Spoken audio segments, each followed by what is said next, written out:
karakomeza agakora impanuka. Ahubwo baretse uranshaka iki kuko sura kuno amafaranga yanjye yose ashize kubera wowe wagiye ukajya gusenga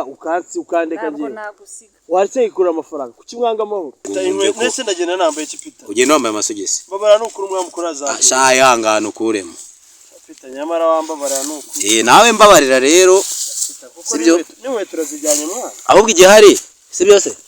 nawe mbabarira sibyo mbabarira ugende wishimye ntubabare amafaranga nari mufite kandi bayandiye wabibonye telefone yayijyanye inkweto arazinyatse ubu ndi kuyena n'amaguru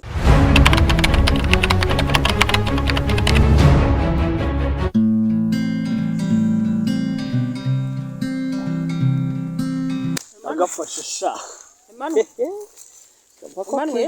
akadeye karanzengereje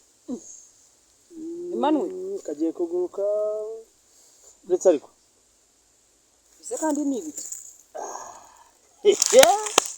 agafashe ibyo bintu urimo nibiki cyaburetse kataguruka hagakize ujye gusenga se ni wowe uracyambona yose byagenze bite mba ndi kureba utuntu tumpa amafaranga hirya no hino esuwe ahubwo buretse katanci hagakize kagucika kagaba kita kadege ariko kadege ubu si ibintu by'Imana wabisimbuje utudege ndagafashe ega hari ikintu utari kumva ndi kureba ibintu birimo amafaranga bimbyarira inyungu uracyambona atagusenga se wegenda wisengere nanjye reka mbe nkorera amafaranga ariko karanzengereje yakubona nkabona deza zose ubu nayanyana yanjye oya ndashaka kukubaza ibyo bintu rego uvuze ntago mbyumva ngo akadege ngo bigenze uretse ahubwo mbanze nkafate nkwereke reba muri gatanu ibihumbi 10 biso byinjira akakaye ngo nta makuru ufite uretse mbanze nkora amafaranga wowe genda usenge nanjye ntabwo ndimo kubyumva uretse ukubona ko kari kuguruka reba ibyo bintu uretse ndagafatira mu 10 kuguruka nibiki tugende 20 tugende ndagafatira mu 10 kandi nese ibintu by'utudege nabyo bijya bikora impanuka amafaranga yanjye baraye nese urabura katagiye wowe amafaranga sembeze ntabwo ibyo bintu byaguhira kuko ibyo bintu warabisimbuje Imana uva kandi uri gutuma kangendana mani wegenda ubisenge ibintu wasimbuza Imana nta mugisha byavamo usengera umugisha ndawufite kandi ndi kukarya senze nkafatiye nko muri 20 uretse nze nkwereke noneho turagendesheje nuko Mana we ndagafatira muri maguru wegenda usenge singusiga umba kuva hano ndiye nk'ibihumbi 500 ntabwo ngusiga ni ntarya 500 simva hano yose uranjyana aho njyanye barayampase ura tujye gusenga dore ahubwo tunyekana wina tujye gusenga ubise cyo kabiri kagiye tujye gusenga karagiye nta mugisha wakuramwe ibi bintu ese mu rusimbi ntihabonekamo umugisha mu nzu y'Imana niho hantu haboneka umugisha wararetse ibintu by'Imana nta mahoro Imana izaguha no mugisha izaguha ahubwo akakagiye ufatira muri rimwe reka nkihoro ngaho ndi nubona nkirahanga nta mafaranga wongera gufata kuri iyo telefone yene wowe uri kubitira rese wagiye gusenga ubundi ni ngombwa ngo njyane gusenga ngusize dusanzwe tujyana se njye nakubwiye nabonye ibintu ndi kwikorera amafaranga genda rwose wigendere ndagusanga wigenda ko ni wowe uri kubitira igihe wahagarariye hano uri kare kugurukira muri rimwe wambabara ukavana kuko nkurikije amasengesho wasenze ababyeyi bawe bagutoje kuba mu nzu y'Imana 500 ashizeho kakaba kabitwaye wari wabona iki no pitaranye amafaranga ya pita yose arashize se ndayakura he mu kagira Imana ese buryo uranaguza ahubwo na 10 ufite ngenda guha 20 nimugoroba uranaguza kugira ngo ukine ibi ni 10 nishirireho ndaguha 20 ubushikaje kuzatanga ipantaro cyeka mbonye yitwariza mpereza 10 ndayiguha nta kibazo njye nakubwiye ngo umugisha wagira nuko twajya mu nzu y'Imana reka nzunguze 2 bisigayeho ndabizi ndayazamura kandi uraza kubibona ndakugura n'agafanta mana yanjye, mana nsenga, mana yo mu ibihumbi 50 bya Peter dore byose biragiye. Uru rubyiruko n'urusimbi wa mana yo mu ijuru we rwinjiye mu nzu y'Imana rukaba rwarageze mu rusimbi. Abyihorere reka banza ngiye wafatira nko muri 20 aya Peter abagarutse. Wumve gusenga kwanje nanjye ndaguma wakereka nuncika ariko ubundi singusiga. Afatira muri 20 we buretse kuvuga ariko batuma kagenda agakize karungi karagurutse karagomeza gakora impanuka. Abo buretse uranshaka iki kuko sureba kuno amafaranga yanjye yose ashize kubera wowe wagiye ukajya gusenga ukatsi ukandeka ngiye waretse ikura amafaranga kuki mwanga amahoro ubu uri kureba ukabona nteye imbere birakubabaje waretse ikura amafaranga ukajya gusenga sinshobora kugusenga bakuntumye ariko anjye simba hano ahubwo reka mamagare umuntu akireho 5 mbe mbikina ndebe ko nakubwiye ngo igihe utarumvira Imana ndayumvira waravuye mu byayo yereka nshaka umuntu ukiraho 5 mbe nikina sibunda bigenza ntiwamana we kuko uyu bintu ko ndeba mana we ego cyangwa ibihumbi 5 muhe n'akabazo mwana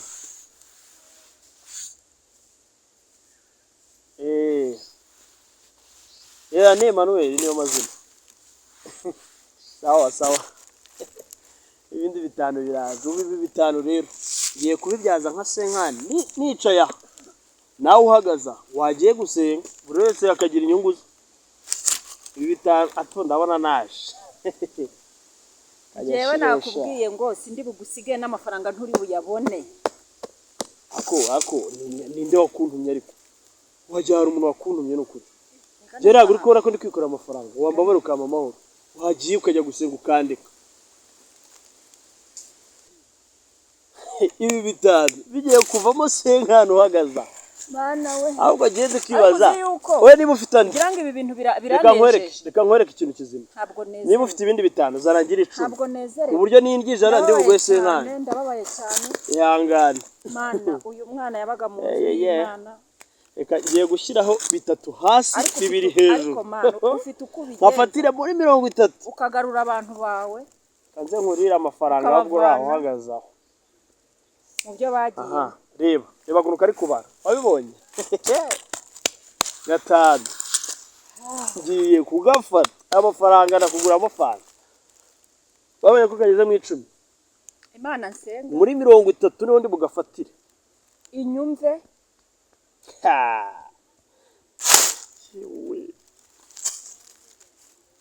Shanono Marise kandi reka nkubwire sinzi ikintu mpigira rero amafaranga 500 by'abantu utumye biribwa kubera wowe wavuye hano ukagenda kuko Marise njye reka nigende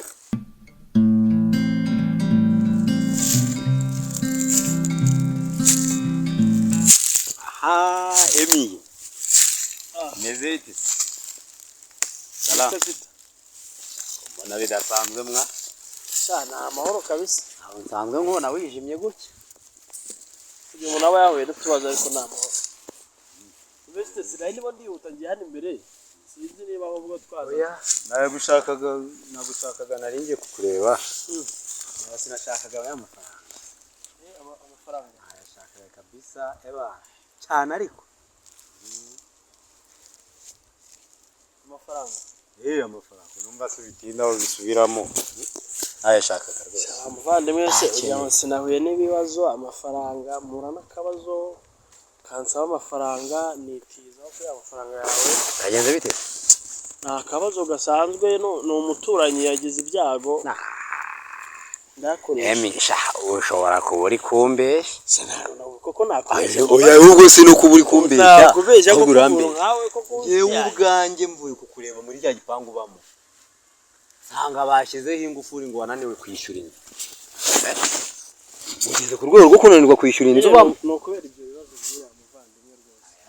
rwose none se uwo muntu yapfushije buri munsi ahora apfusha yangejejeho ikibazo mva nkubwire ko wenda utazajyana n'ubutumwa cyangwa n'ikindi byangejejeho ikibazo arambwira ati nguriza 200,000 nanjye nayo mfite igitabo magana abiri niyo mpamvu wumvise usimperuka kwishyura urumva nese umuvandimwe yagira ikibazo ukabura kumufasha ahantu urara buri munsi wirirwa buri munsi inzu n'ejo akaba yarayishyuye n'ejo ubundi warayishyuye yuko ibyo byose byari bitarabaho nyine urumva no umuvandimwe kugera ku rwego bajya kugusohora mu nzu bagashyiraho ingufuri ariko reka nkwereke niza telefone yawe ubu nije telefone yawe ntayariho ntiza ntayariho ni ukuri do ntayariho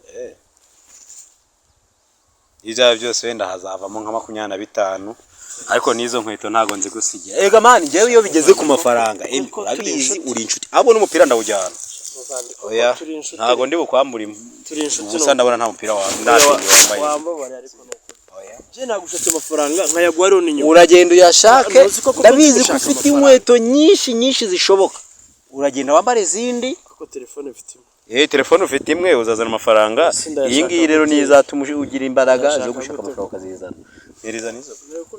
uyashamereza nizo ntabwo nzisiga urabizi ko turi inshuti ariko iyo bigeze mu mafaranga wamburanye iki ko bita urabizi ntifite amafaranga tujya dukora diru y'ibihumbi 500 ugatwara 25 ugatwara 25 nese 50 byo dapfuye iyo yamaze mbere si nkukuriza ese pita 50 ko ayo ngayo turayapfuye bitume dushwana ahubwo bita ku buryo wankoramo inkweto turi inshuti imana ugize inkweto ndazijyana ndazijyana bita nawe none urwenya wenda sinzi ntabwo ari urwenya ntabwo wabikora ahubwo se nkuhamburire birimo birakugora uri serious nese urabona nari serious wambabari wa muvandimwe oya mani nawe ariko ntukajye wigora ngo wumve ko nese ndagenda nambaye ikipita ugenda wambaye amasogisi babara nukuri umwe mukuru azaza sha yangana ukuremo pita nyamara wambabara nukuri nawe mbabarira rero sibyo niwe turazijyanye mwana ahubwo igihari sibyo se nawe mbabarira sibyo mbabarira ugende wishimye ntubabare ugende wishimye ushaka amafaranga yanjye yazane yuko iyi nkweto nashimishwa n'iko iyi nkweto bampaye menshi ni 15 waretse amafaranga nkayashaka nkayagwa genda uyashake uyanzanire mfite ikibazo gikomeye ndashaka nta nkweto nambaye uri muranesha igihe na telefone urayijyanye kuko